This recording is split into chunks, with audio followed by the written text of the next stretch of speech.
Hello guys! Hello Scorpio! Welcome dito sa aking channel Scorpio. Alamin natin kung anong messages, vibration, gabay energy para sa inyong lahat. Kumuha tayo dito ng dalawang baraha, Scorpio. Ito ay general reading last 2 weeks ng February 2024, Scorpio. Okay, number 18, the Moon, and 10 of Gabriel. Okay, so first card natin is the Moon. Dito sa barahang ito is sinasabi ng barahan na if ever may mga gumugulo sa iyo, Scorpio, sa iyong isip, sa iyong puso, sa iyong decision making, kailangan mo daw na makinig sa iyong intuition para sa accurate guidance and protection.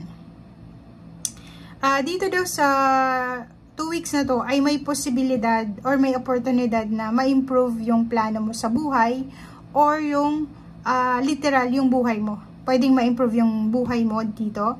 So, ang kailangan mo lang is harapin kung ano yung kinakatakutan mo and be strong. Okay? So, yun yung sinasabi sa'yo dito. Kasi parang nakikita natin na maraming posibilidad sa buhay mo na mag-improve yung financial mo, emotional, pero natatakot ka. Yun yung parang kailangan mong labanan sa ngayon. And then of Gabriel, yun, if ever na natatakot ka, kailangan mo ng tulong, humingi ka daw ng tulong sa angels para magpadala siya ng mga taong pwedeng makatulong sa'yo para matulungan ka na medyo gumaan itong mabibigat na dalahin mo sa buhay. Okay?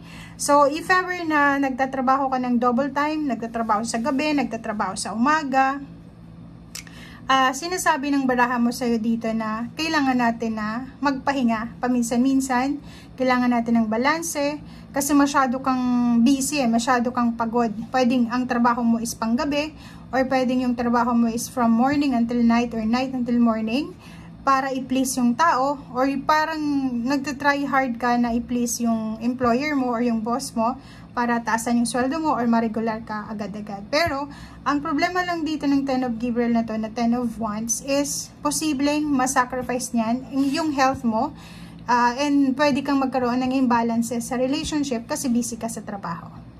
Okay, thank you.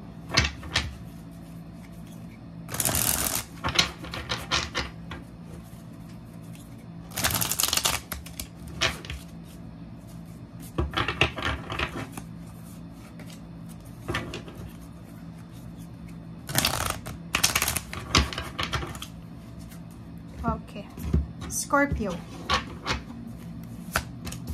Okay, Scorpio, 'di ba? So, isa confirmation. Pakicomment sa comment section, guys, kasi talagang makaka-resonate yung ibang Scorpio dito. Okay, so kung makikita mo dito, itong 3 cards na to sa second deck is nagsasabi sa'yo na itong 10 of Fire, 10 of Gabriel, isang baraha lang sila. Sobrang multitasking, working too many hours, overworking ka, stress ka na, sabi ko sa'yo kanina, magiging imbalance yung pakiramdam mo, kulang yung oras mo sa pagtatrabaho, kulang yung oras mo para sa balansehin between personal life and yung work life mo. So, yun ang nakikita natin. Nakikita ko rin sa'yo dito yung Knight of Water, posibleng yung iba sa inyo kahit sobrang busy sa trabaho, sobrang busy sa ginagawa, lalo kung babae ka, may asawa ka man or walang asawa, posibleng may isang tao na may interest sa'yo. Parang gusto kanyang ligawan or parang gusto niyang mag-offer sa'yo ng pagmamahal. Okay? Ay, yung iba naman dito is nasa 3 of Earth. Nakikita natin na may sisimulan kayo na posibleng training, conference, business collaboration, or any kinds ng attachment ito or partnership. Okay? And nakikita natin dito na kung ano man tong ginagawa mo sa ngayon or plano mong gawin, dito mo maipapakita yung talent mo, yung strength mo. And ma-appreciate ka naman ng mga tao sa paligid mo, or ma-appreciate ka naman ng mga taong nasa paligid mo, lalo na yung mga matataas yung posisyon dahil sa talino mo yan. Okay. Or parang nakikita natin dito, guys, na if ever na in a relationship ka, tapos ikaw lang yung may trabaho sa relationship nyo, 'di ba? Overworking ka, overwork, overstress. Posibleng humingi ka ng tulong kasi sinasabi ng baraha na kailangan mong humingi ng tulong. So, pwedeng hihingi ka ng tulong sa iyong karelasyon para tulungan ka sa obligation or sa trabaho mo. Or sa obligations, parang gano'n. So, magkakaroon kayo siguro ng plano. Kayong dalawa, if ever mag-asawa, mag-boyfriend, girlfriend, or mag-live-in partner, magkakaroon kayo ng partnership para maisaayos itong mga imbalances, lalo na sa financial and sa personal.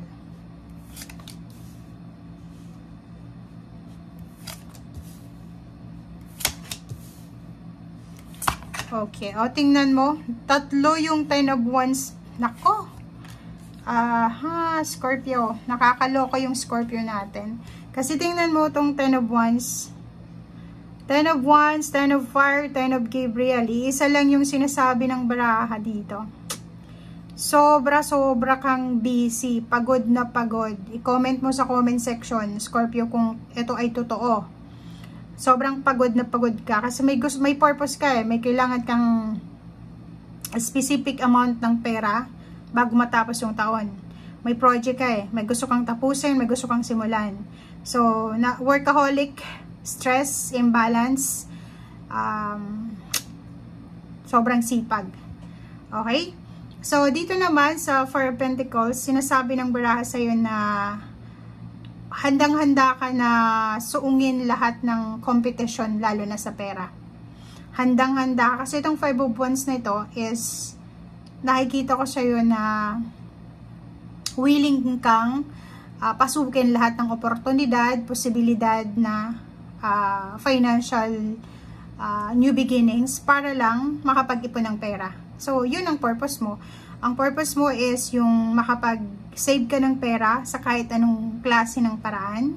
And yung 5 of Wands na to, sinasabi ng baraha, mag-iingat ka dahil nakikita siguro ng mga nauna sa'yo dyan sa company na yan or sa trabahong yan, yung pagiging masipag mo, yung pagiging overworking mo.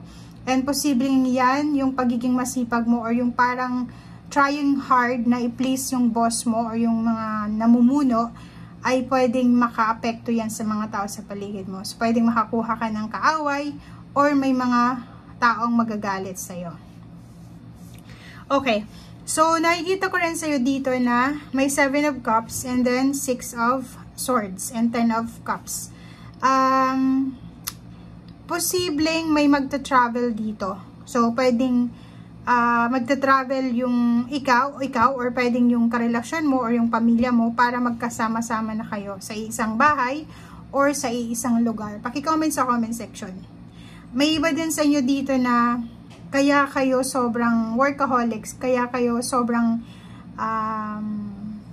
matyaga sa ginagawa nyo, mapasensya, or alam mo yun, na kahit pagod na pagod ka na, ginagawa mo pa rin yung best mo or kung ano pa man. Kasi, yun na nga, gusto mo makapag-ipon ng pera, gusto mong magbago yung takbo ng iyong financial, gusto mong ibigay sa pamilya mo yung 10 of Cups.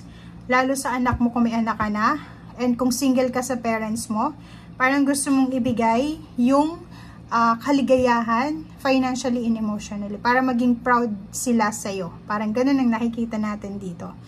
And 6 of Swords, may mga iba sa inyo na nagpaplano na mag-travel, pwedeng may balak na magtrabaho sa ibang bansa or sa ibang lugar, or nakikita natin dito na may choice ka talaga. May choice ka na gawin, may choice ka na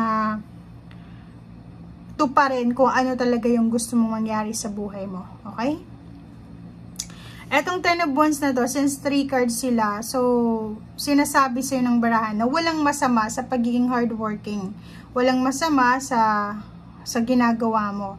Pero, since 3 cards siya, pwedeng masacrifice niyan. Imbalance kasi yung 3 diba? So, pwedeng masacrifice niyan yung health mo. Okay? Pwedeng masacrifice yung health mo, lalo kung hindi ka nakakatulog sa sobrang pagod mo, or nakikita natin dito na gumigising ka ng maaga, natutulog ka ng late, parang ganun, dahil sa trabaho or sa kung ano man tong ginagawa mo. Etong iba sa inyo dito is kahit sobrang busy kayo sa trabaho, may mga oras pa rin kayo para makipag-usap sa social media. So, yun ang nakikita ko sa inyo dito na potential, na posibleng makatagpo ka ng isang tao na makakausap mo lang sa social media, mag-offer sa'yo ng pagmamahal, or dahil sa sobrang pagod mo, 'di ba? Dahil sa sobrang pagod mo, kikiligin ka dito. Ang problema kung may asawa ka or in a relationship ka, yun lang ang magiging problema mo. Okay, so thank you guys and see you again. Bye!